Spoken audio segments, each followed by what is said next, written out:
नमस्कार. मी सिद्धेश निलेश मोहोळ. माझ्या शाळेचे नाव जिल्हा परिषद पूर्व माध्यमिक मराठी शाळा आसरा येथील 5व्या वर्गातील विद्यार्थी आहोत. मी हे पुस्तक आमच्या शाळेच्या ग्रंथालयातून घेतलेले आहे. या पुस्तकांमध्ये वेगवेगळ्या चित्रांची उपयोग झालेले आहे. त्या चित्राच्या मुखपृष्ठावर रासायनिक आपत्तीचे चित्रे दिलेली आहेत आणि मलपृष्ठावर आपत्त्यांची नावे दिलेली आहेत. तसे आग आणि चेंगारचेंगरी, डास चावल्यामुळे होणारे आजार, अन्न विषबाधा, स्वाईन फ्लू, भूकंप, पूर, भूस्खलन, सुनामी, दुष्काळ हे आहे. या पुस्तकामध्ये 4 जणांचे रोल आहेत.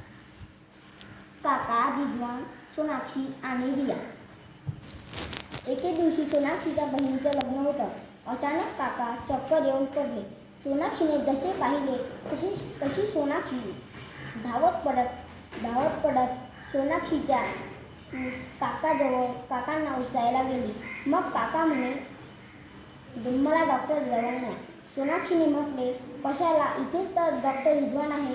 मग डॉक्टर रिजवानने म्हटले, एखादी व्यक्ती एखाद्या मानसिक धक्क्यातून जात असेल तर त्याला अशा प्रकारचा त्रास होतो, म्हणून त्यांना वाईट स्वप्न पडतात.